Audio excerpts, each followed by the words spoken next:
Welcome to the Echo Sportscast number 33. I'm Paul McLean. And I'm Dave Dale. This is going to be a good one. We got NDA high school sports coverage. I got the NOSSA badminton results and a little bit of soccer coverage, including the schedule. And our spotlight interview is with Dale Hewitt, who will be inducted into the North Bay Sports Hall of Fame on Saturday. The discussion includes his own hockey resume, as well as coaching the Algonquin team for 3 decades. He had some great messages there at the end. I really liked that interview. I'm glad I came in for the end of that interview. Well, so yes, mighty whitey of you to show up. Got here when I could. Club sports coverage includes a really feisty family division as the North Bay Employees Tournament wrapped up for another year. And how violent was that? You were there for the exact right moment. It was a very exciting weekend, and it was a very physical weekend, I guess, too. And for our Heritage Moment, we have a couple more North Bay Sports Hall of Fame award and induction people to talk about it. Big dinner this Saturday at the DeVita Club. Sold out. Hardest ticket in town. Just ask. Before all that, we'll go to our title sponsor, North Bay Toyota. Get in and go at North Bay Toyota. From the bold and adventurous RAV4 to the fuel-efficient and stylish Corolla Cross to the powerful and rugged Tacoma, there's a Toyota for everyone. Need extra space for the family? The Highlander, Grand Highlander, and Sienna. Want to go green? Check out Toyota's complete lineup of hybrid vehicles like the Prius, Camry, Crown, all-new Crown Signia, and more. Get in and go at North Bay Toyota. Visit them at 640 McEwen North Bay or toyota.com for details. Hey, so we got the NOSSA results from the badminton that was held in Sudbury, April 23rd, 24th. We can't talk about the OFSA because it's going on right now. But I wanted to list out the achievements of almost all the winners from the NOSSA were from the NDA. That's fantastic. Yeah. So boys doubles, again, it was the same 2 that were in the NDA final. We had Francis Morneau and Mark Giroux from Odyssey, and they bested Jackson Peak and Owen Bass-Taggart from West Ferris. Girls doubles, Gabby Dufresne, Naper, and Victoria Charbonneau from Algonquin. They were number 1. And in second, Annie Bowl and Jiha Choi from Chippewa. In mixed doubles, we had Danielle Lalonde and Wade Belanger of Franco-Cité were number 1 at NOSSA. And Rory Corbeil and Nathan Hussle from Schollard Hall were second. I love that name for sports, eh? Nathan Hussle. It's cool. He'll go far. Boys singles, Dylan Wooten from Superior Heights, Sault Ste. Marie, and Cam Hendren from Superior Heights. They took the singles, 1 and 2. Girls singles, Nia Robinson from St. Charles. I guess that's the 3 that were not from NDA. Mm-hmm. And in second from NDA, Alex Carrier from Algonquin.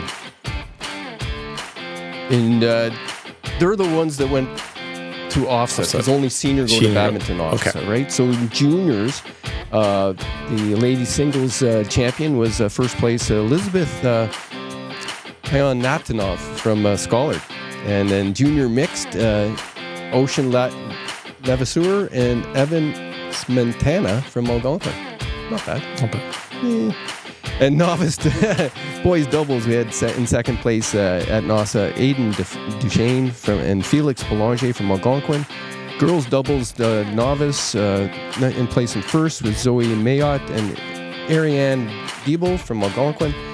And mixed doubles, in place in first was Eva Morin and Carson Lisk from Franco-Cité. And boys singles was Cody Lefebvre from Franco-Cité, and girls singles in first, Carrie-Anne Bigrass from also Franco-Cité.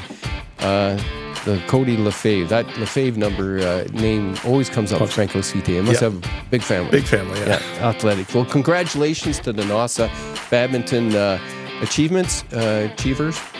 Yeah. Congratulations to the achievers for their achievements. And good luck at OFSA. We'll have those results for next week.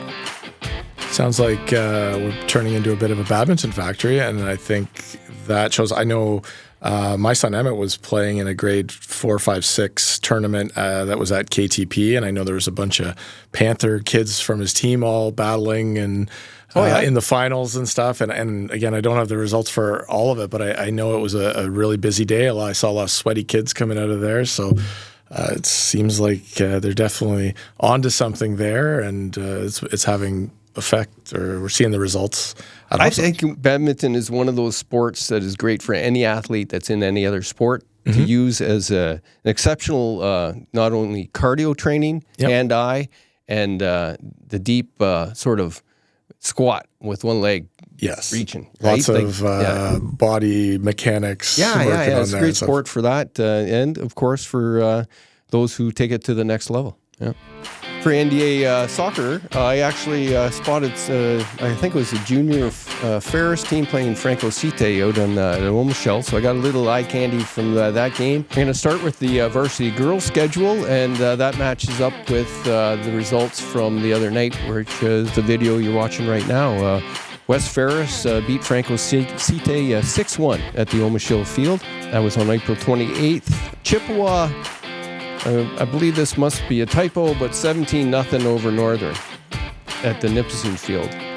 Yeah, that's a lot of goals. I'm going to go with the score, and they could have turned off the scoreboard off that one.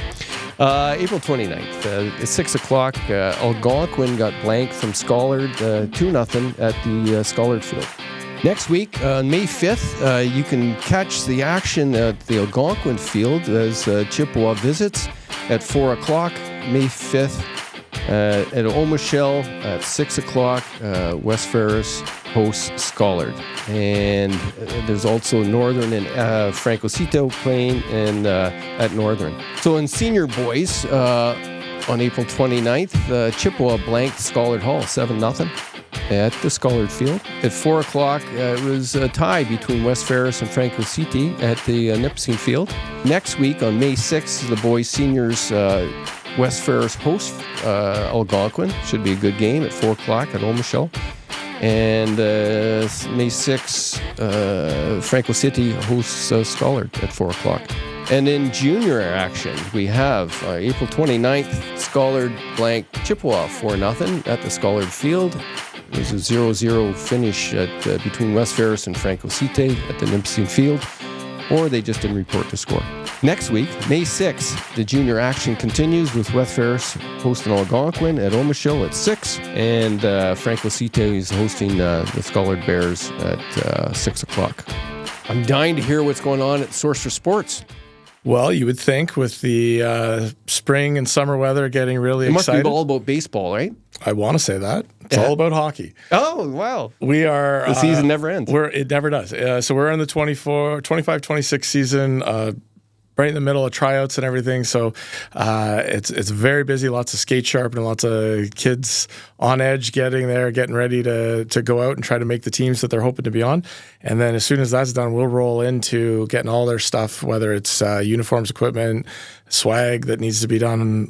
So it'll be full scale, and we are right in it. So for all those teams that are looking to get ready for next year, that's what we're up to. And yes, of course, we have lots of baseball, soccer, and football stuff also going and ready for those seasons as they're now getting underway. But it's a busy time, so it's great. Lots of changeover, lots of new product, which is always fun. How many staff you got there during the day? So like on an average day, there's probably 10 people working. Yeah.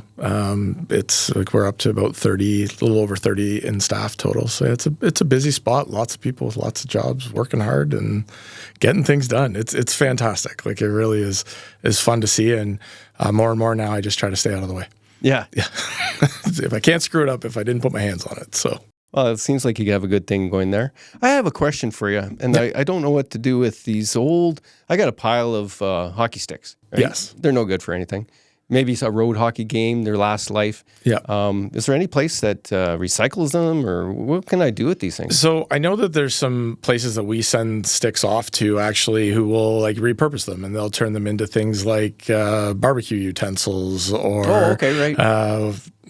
So ice scrapers, frames, and different things like that. But yeah, it's certainly something that I've seen some companies get pay attention to the idea of like, we don't want these in landfills. Like, what is there a way to do? But if the blade's this thin from, practicing in the driveway, it kind of is a little bit useless. And we seem to go through more of them and less people need them as tomato sticks.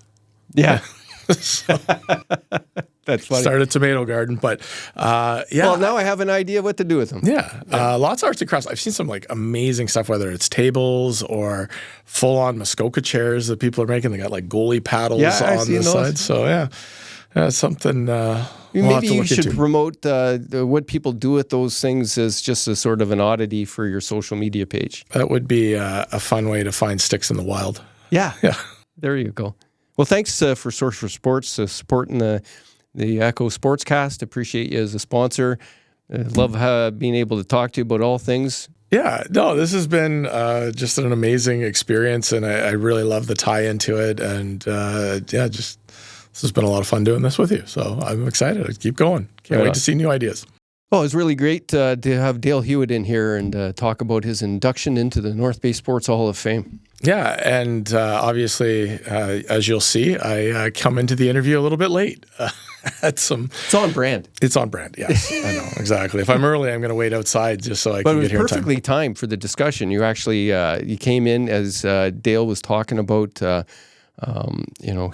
what he's thinking about talking about in his induction speech. And that's a really cool thing. I hope that's the segment that we use, that you show a piece of our interview, because we went on for almost more than 45 minutes. Yeah. And you can find the full interview on our North Bay Echo YouTube channel. But here's a really cool taste of the conversation. And congratulations to Dale Hewitt for his induction. We're going to see you on Saturday. Source for Sports has got a table, and we're going to be covering it. No table, it's sold out. Oh, no? No. I'm going to jump in. Okay. I'm going to Paul's jumping in. For being Hi, late. Paul. How are you? Great to see you. Yeah. And my excuse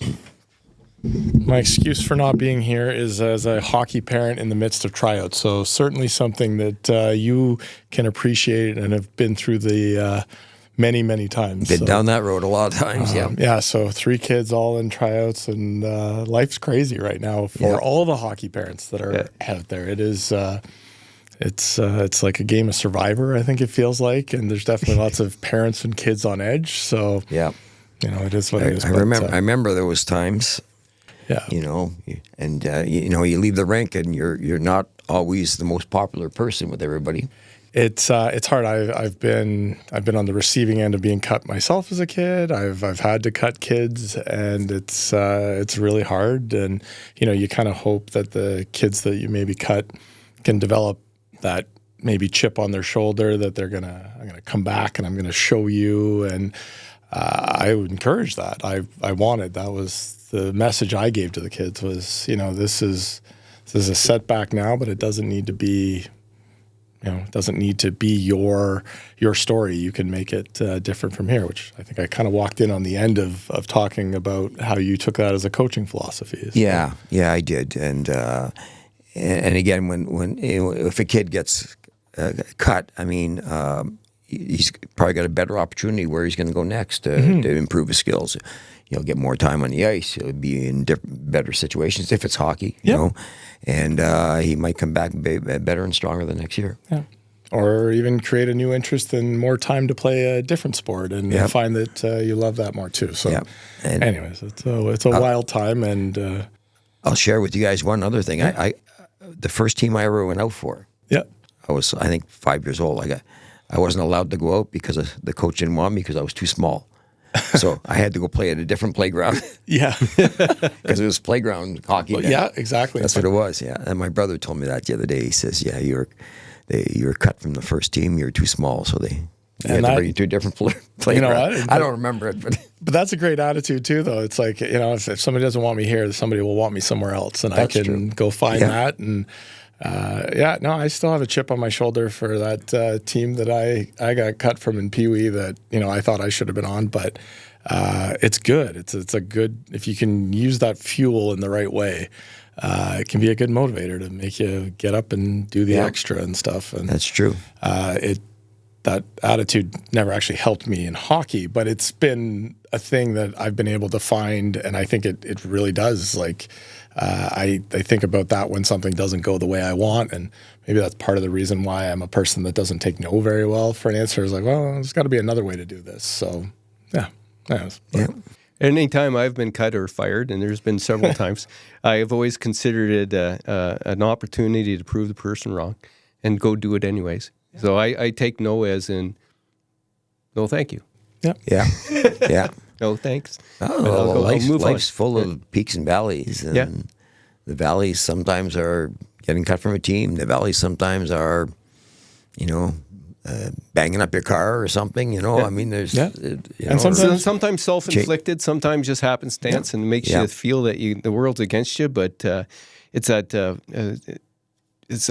grist for the mill of proving people wrong and proving yourself right? Yep.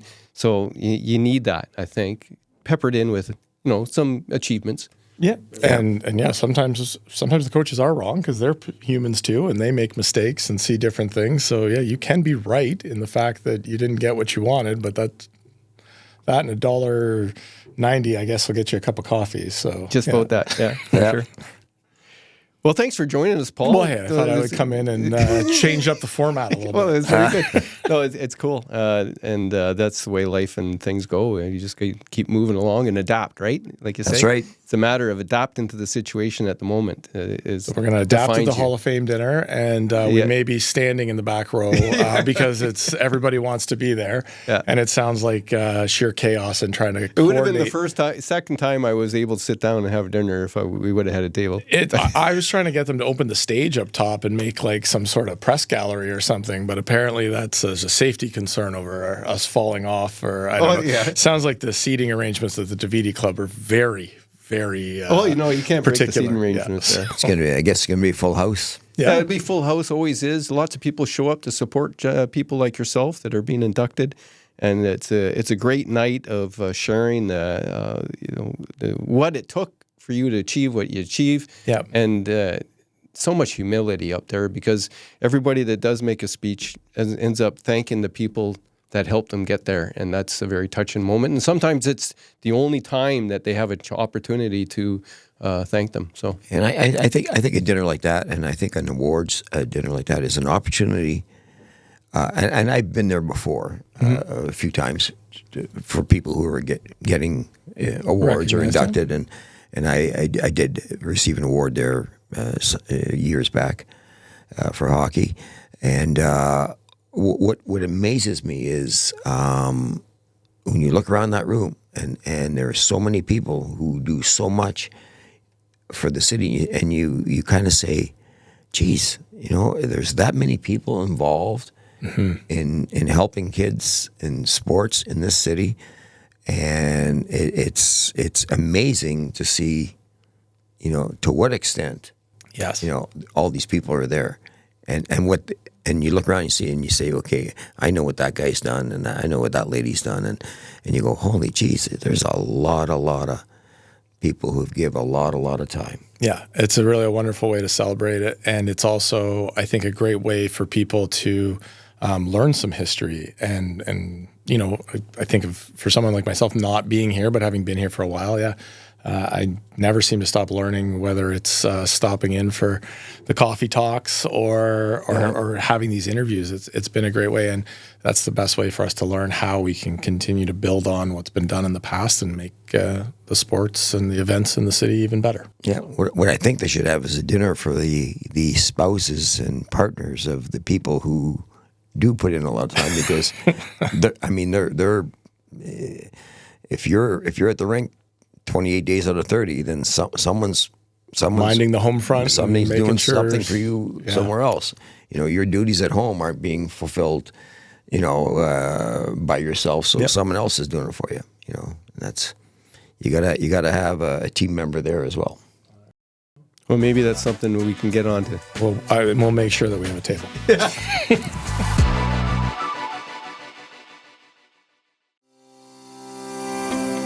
Imagine the power behind your generosity, month after month. When you join the I Give Monthly Club, your support helps provide state-of-the-art medical equipment and essential care for our community.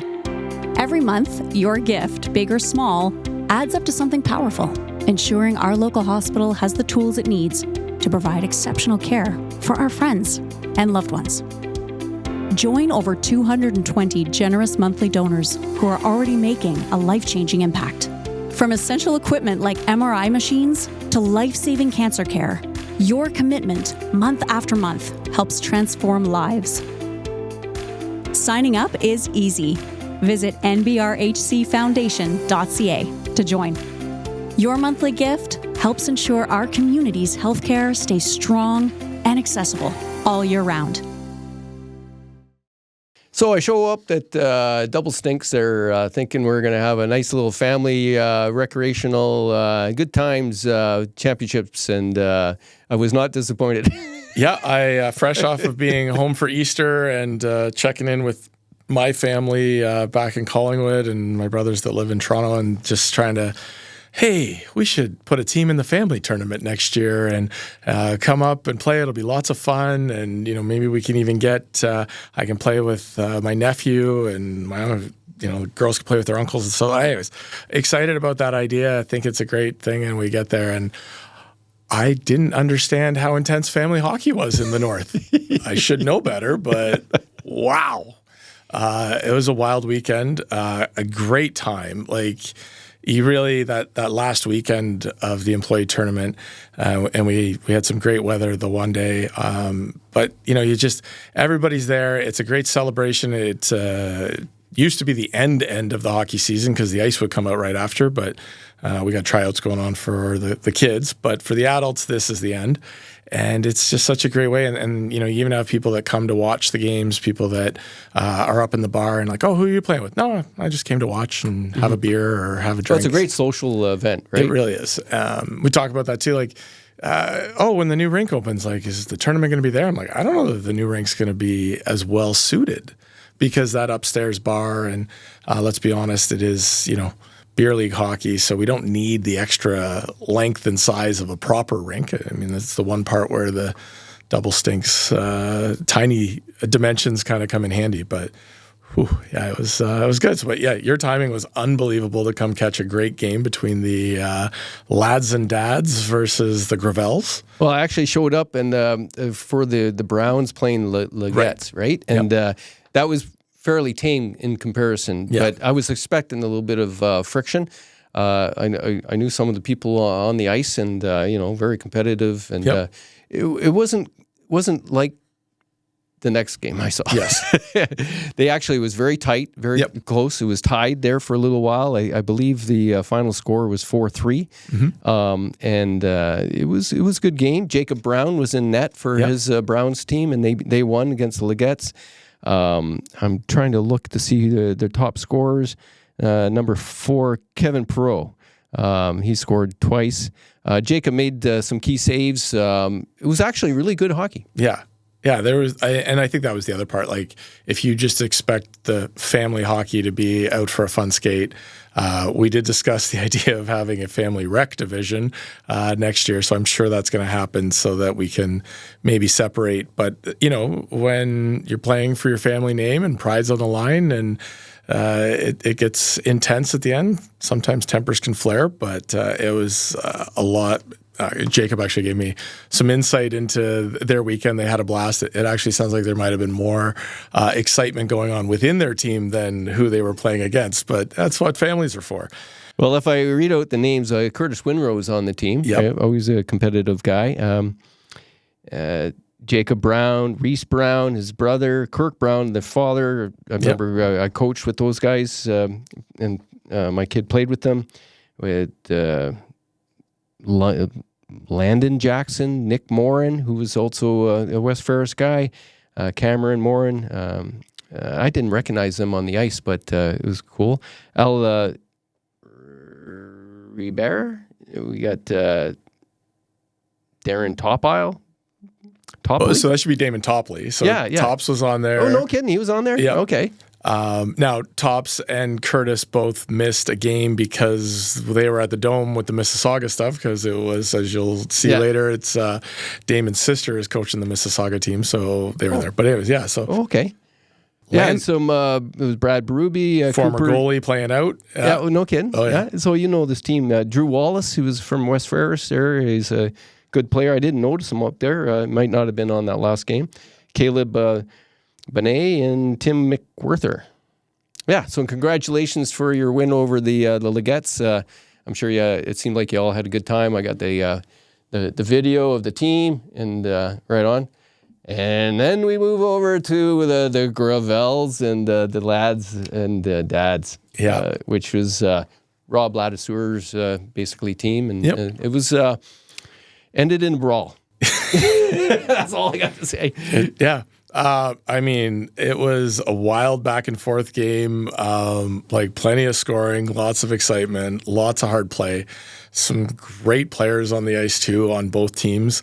Both the Dominico sisters were playing with the Gravels. They were good pickups. And that Zach Roy was in net. Yeah. So, and I definitely talked about that a couple times, like going from the Gardens to playing in double ranks with as a goalie, like they are just right on top of you. 2 strides from the blue line. You're in. And I mean, after all the time that Zach spent playing in the Gardens and practicing in the Gardens and getting used to the dimensions, and as a goalie, you've got your sort of landmarks that you're using to figure out where you're at. Like it's just chaos. And they were coming, also these tournaments are not always defensive specialists. They can be really offensive, but yeah, it was good. And then lads and dads weren't winning without Mitch Thomas in that. Mitch played phenomenal on that end. Yeah, like he was. I have to ask. I haven't got the answer. He was wearing different pads on the Friday night game, so I don't know if he didn't like the way they felt because he was back to a different set on Sunday. But yeah, they were. He made some excellent stops. Yeah, he was frustrating the Gravels. Yeah, which kind of led to the final problems there. There was guys on this list I didn't see out on the ice, but people come and go. That's why they pick up with the sometimes you got people that are like trying to leave to head home early if they are from out of town. So Mo's there on the phone trying to balance the games at 1:00 in the morning on Saturday, telling people when they're going to play. But Maria is dating a Gravel. I'm trying to think the story on how Mallory tied into that, but so there was all this, close enough. Yeah, it's Cam. You're going to read off the goals. Cam Ladisser is just a sneaky hockey player with a knack for scoring. But I'll let you do the score sheet. Yeah, well, Cam got 2 goals. Number 14 is a pickup they had from Thunder Bay, but he's not on the named here. Yes, that was Burke Walsh's roommate, I think, while he was doing schooling and apprenticeship. And he had wheels. Yes. And I think he was the one that was really frustrating those guys. I think he was getting around. He's the fastest guy on the ice other than the Dominicos. Yes, yeah. And did they ever play well up against men twice their size? Yeah, and that's you just see the shiftiness and the ability to move and make a split second. Talk to Dan. The assertiveness in the puck battles, right? Yeah, they had guys standing when they have to be on their toes. Yeah. So it was great to see that. I really loved it. So here I'll go through the list of the scores for the lads and dads. Again, we had 17, which was Cam. I'll interrupt that. I actually got to do some training on the bench too. That's true. His ear pretty good. Yeah, that was Walsh's boy. Walsh's, yeah. I think it was Burke, unless it was Burke or Nicholas. But yeah, got a puck in the ear and then blood all down the shirt and everything. Split right open, the whole part of his ear was split. He definitely needed some sutures. More than the Band-Aid that we put on. And I asked at the front, do we have a Band-Aid? And they gave me one. I'm I'm pretty sure we're going to need a few more than that. I used 4. Yeah. And what I was really trying to do is give it a little something to soak up the blood so it can stop a little bit. Yeah. But I was trying not to put the adhesive on the cut because that was going to hurt. And so I'm sort of, I made my own type of bandage. It stayed on. Yeah. Even at the end, and they kind of rubbed his head into the ice there at the end. A little bit of arena triage, and it was fancy. Anyways, you don't have to hear about the scores. It's not that big a deal. It was a great game that ended in a bit of a scuffle. but not unusual. Not unusual this weekend. Yeah, there was, and I asking Mo about it, and pointed out some things that once you hear them make some sense. You've got, in this case, fathers and sons, or fathers and daughters, aunts and uncles. Somebody hits somebody, and somebody's going to go after or try to defend, and sometimes that's what happens. So yeah, there's a lot of excitement. There's a few people asked to leave. A couple games that refs gave the old wrap it up. That's enough. Kick them up. Yeah, that's enough of this stuff. So, anyways, congratulations to everyone that won a T-shirt this weekend, because that's what we're playing for. That's what they're playing for. Yeah, and bragging rights. Bragging rights. Yeah, and something to talk about. Yeah. Right? And So then next year, see what year. happens.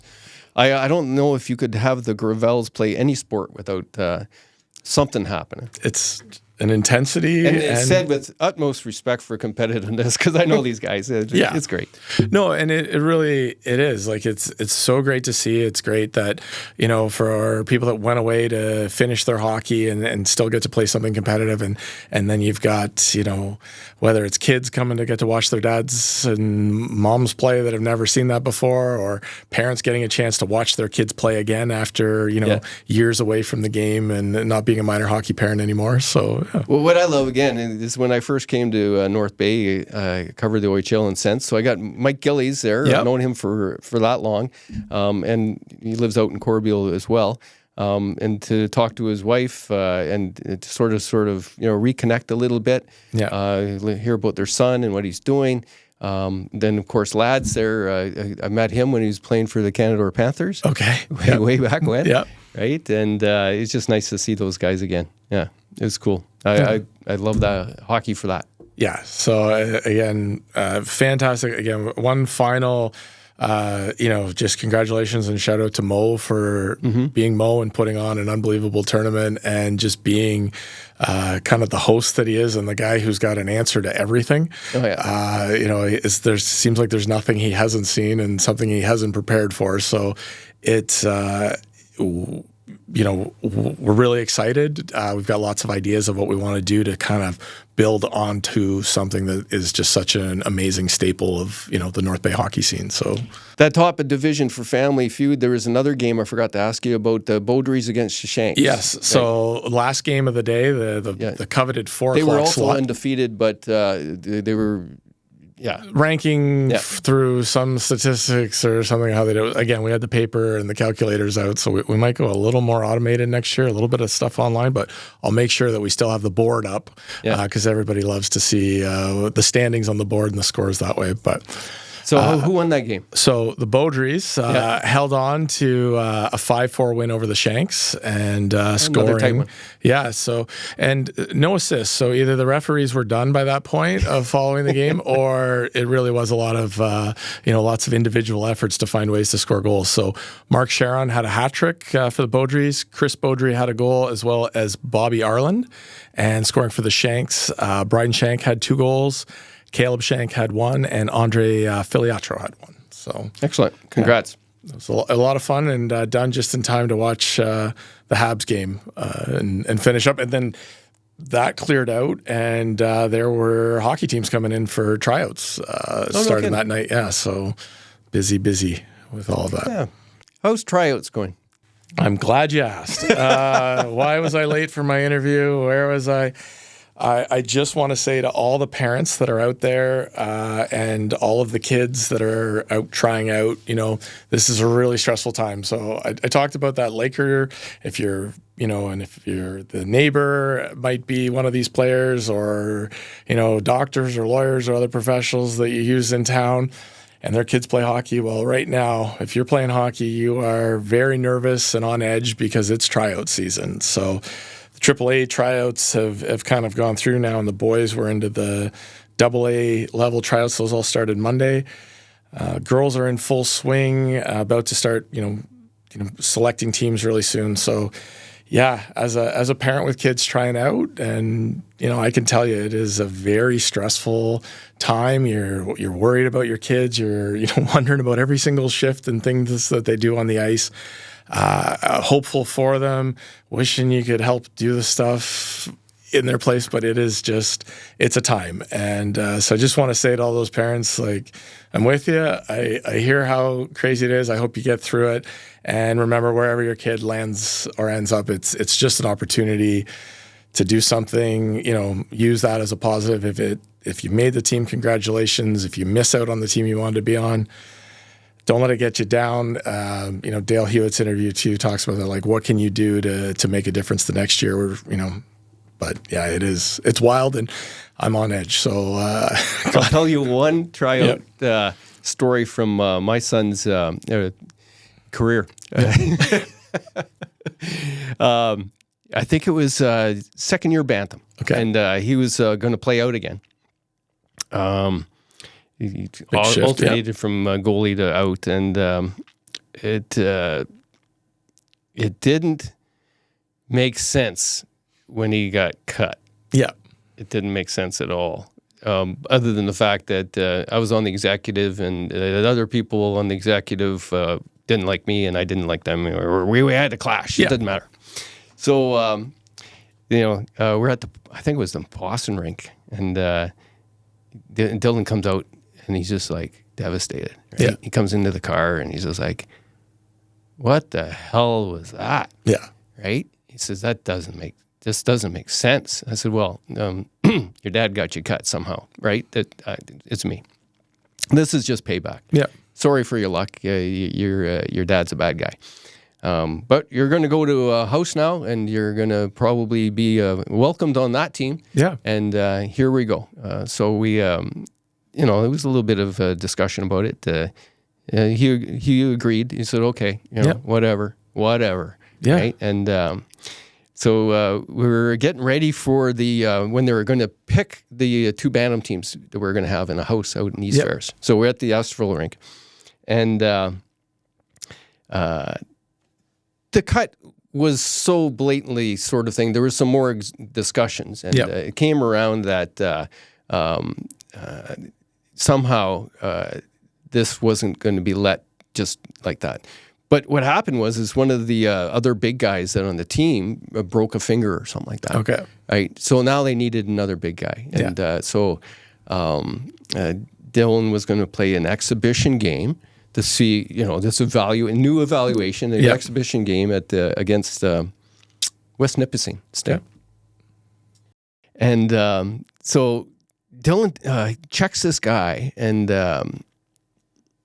he spins around, and his head hits the boards. Yeah. Right? So Dylan's tossed from the game for a head check. Okay. Which, wasn't, how it happened, but it happened. And it was, so, nothing's happening. They're waiting for the ambulance. Now, that's when the team executive took Dylan out to the car to measure him for his new jacket. For the team. Because... Yeah. And, things happen like that. Yeah. So you really these are life lessons. And he ended up on the team.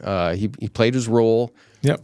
Broke his arm, missed the championships. And it was a crazy year for him. But I'll never forget standing there in the parking lot with him, being all of a sudden measured for the team jacket. Yeah. Which they probably got from you.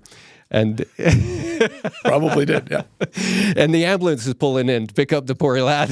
That's got a concussion. It makes me think of Slapshot, and you're giving the ambulance driver $20 to put the sirens on because it sounds better. No, it's just so tense right now, and like you never know what's going to happen. Like you get cut, and then all of a sudden things change, and they're asking you back. So it's a test of your character to be able to take what life BS gives you. Yeah. And it's not fair.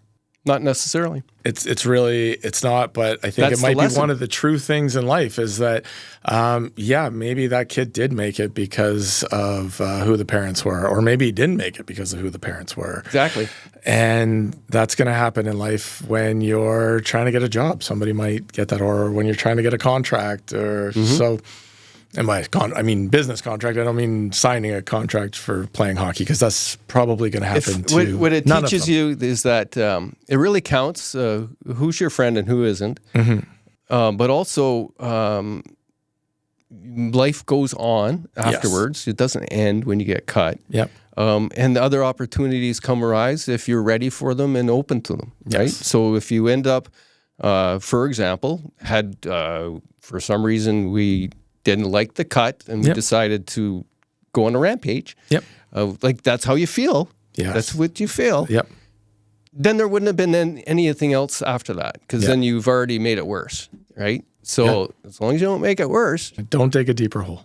don't dig a deeper hole, you still might get a chance to get out of it. So that's a life lesson. And life closes a door and opens a window, closes. I don't know, but these opportunities are there, and take it. And you never know what'll happen, and it may open up a new love of a whole new activity, a different sport, and now even with the open borders, which is a whole nother conversation. I think we talked a bit with Adam last week, and there are now more chances to go find somewhere else to play. Unfortunately, it kind of all happens all at once, and it's a mad scramble to try to figure out where you need to be. But we'll work that out and figure it out. And best of luck to everybody. Yeah. Good luck. Good luck. So in a less stressful Good catch, Ben. Yeah, nicely done. We had a Mississauga team come up, Mississauga Tigers, U10 AA team, I believe, coached by Steph Topley. I stumbled there for a second, but I remember Damon's sister. And so this kind of has been in the works with the Dome. So it gave us a chance to try our first baseball game. It looked like fun. It was unbelievable. I wasn't sure what to expect. I thought it was going to be better than we couldn't have played outside. It was a raining, miserable day. So this allowed us to guarantee that we could have a game. They came up and made a weekend. It was a team building thing. And we set the field up, and I couldn't believe how exciting it was for the kids. The setup for the parents were watching along one side, and then we had it fenced off, and both dugouts kind of were on that. We had room for them to warm up. We had all their bags and everything. But we had the music going with the walk-up songs and announcing the players, and the kids had a blast. It was a chance for every team to get all of their kids a chance to pitch, so we were just kind of doing one inning, so it really was an exhibition. But this is a strong team that's been training all winter in Mississauga, and this is a strong team of kids that have been training all winter in North Bay, and we got to go head-to-head. And we actually dropped the first one to them. I believe it was 7-4, and then won the second game, I think 9-3. So really great confidence for our kids, and a real, I think, statement for how far we've been able to take these kids in this program and what we can do with this Dome. So sounds like Mississauga might come back. We had, so they came in the morning too. We had a little Nerf war with the kids. It was a surprise, so the kids didn't know that was happening, and they got to play against each other. Is that with that? We used Pro Sports Management. Okay. So Tim Simpson's crew came in and set all of that up, and great compliments from the coaching staff. We got an interview with Curtis and Steph talking about it, and then we already said we got to start making plans to do a bit of a showcase next year. So we'll try and invite a few other teams up, because and we want to book the Dome off so that we can have it all day. It was great. So really looking forward to it. Well, let's hear what Curtis and who's the other gentleman? Steph. Yeah. So Steph Topley. Oh, let's listen to Curtis and Steph Topley talk about baseball. So here we are with Steph Topley, Loretto, and Curtis Winrow after our first exhibition game between the Mississauga Tigers and the North Bay Panthers. What did you guys think about playing in the Dome? It was a great event for us to be able to get 2 games in. Yeah. Amazing. I've never played in April before, so I'm really, really excited about this, and excited that we can do it moving forward too. Steph, a little bit about this idea of coming up here and what it means for your team, kind of team building stuff. It's amazing, because being in the GTA, many of our tournaments are, not requiring overnight stays. So going 3 hours definitely helps with that team bonding, team building. So just excited to be here. Just a bonus that it's where I grew up. Yeah, amazing. And Curtis, anything else to add what we're cooking up here? I'm glad you guys were able to come up, and the team bonding for you is something that we take for granted, I guess, going 3 hours to get anywhere. But Oh, that's awesome. Yeah, no, appreciate the invite, and can't wait for next year. Yeah, we're going to bring you back. We'll make it even bigger. Exactly. Okay, thanks so much. Okay, All right, thanks. thank you. So for our Heritage Moment, we're actually going to talk about the co-winners of the Jack Burrows Memorial Award for Sports Achievement of the Year for 2024.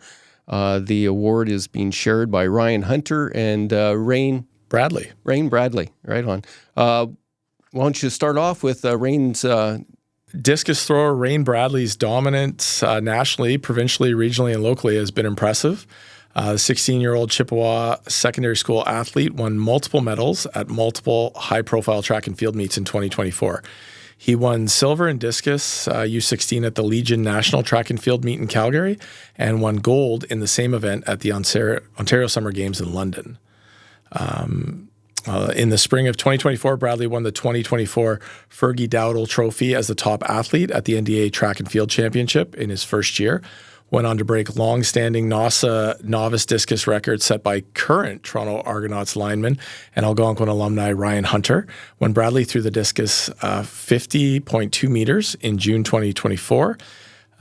He threw a personal best of 51.22 meters at the province's biggest stage, beat the nearest competitor 5 meters at the OFSA track and field in London. It was an impressive performance as 4 out of the 6 throws by Rain were far enough to win the gold medal.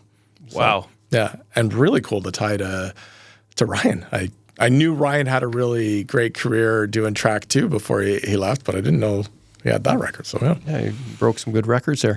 Well, of course, everybody knows All-Star CFL lineman and 2-time Grey Cup champion Ryan Hunter. Yep. I had the pleasure of interviewing him a couple times during his career, I think at the university and after 1 or 2 of his championships. So that's really cool.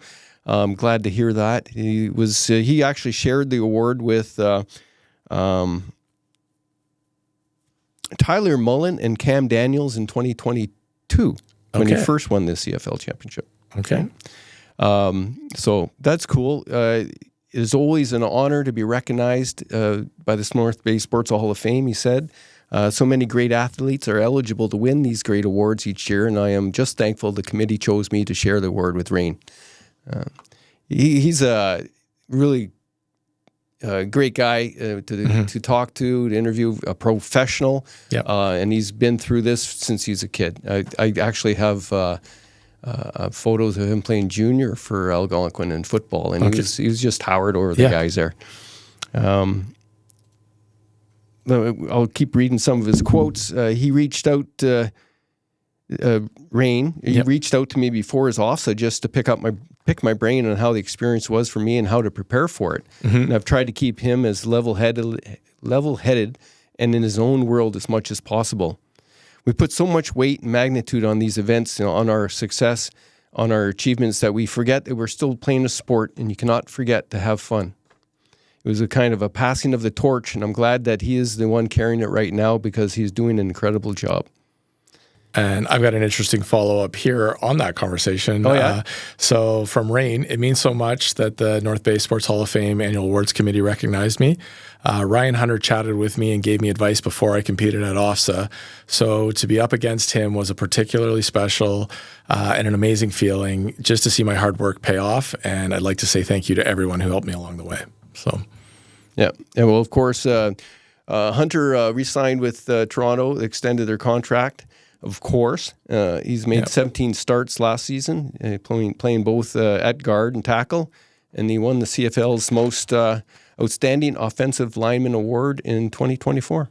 Yeah, no, really amazing career that he's been able to, and football's taken him to a lot of places. A true sort of gentle giant and a great guy to talk to. So hopefully can catch up with him at the dinner.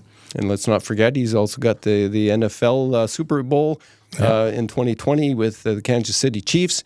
He wasn't as much of a force on the field during the game, but he's with that team, and he's not too many people get to do that. No, just to spend the time around where he was and on that to get there is a really remarkable achievement. And I think he's got some great Super Bowl stories too to tell. So I wonder after his career's over whether he'll become a coach and it would be kind of cool if he did. And just like a certain somebody here in North Bay that's managed to win the CFL Grey Cup several times. That would be a very interesting tradition to see if North Bay and coaching could, because it is really something that Mike's been able to do with it. So talking about Mike O'Shea, who's we have the football field at the Omashill complex named after him, and maybe one day we'll get to interview him too. Yeah, sounds good. We'll have to go down. Maybe we'll have to make a road trip down and catch them when they're into play, Ryan. I'm in. Okay. All right. Let's make that happen. Okay. Well, that's another Echo Sportscast, number 33. I'm Paul McLean. And I'm Dave Dale. Thank you for putting up with us, and I appreciate it, even if you didn't like it, to hit the like. That helps us. And share it, please, and comment. That's even better.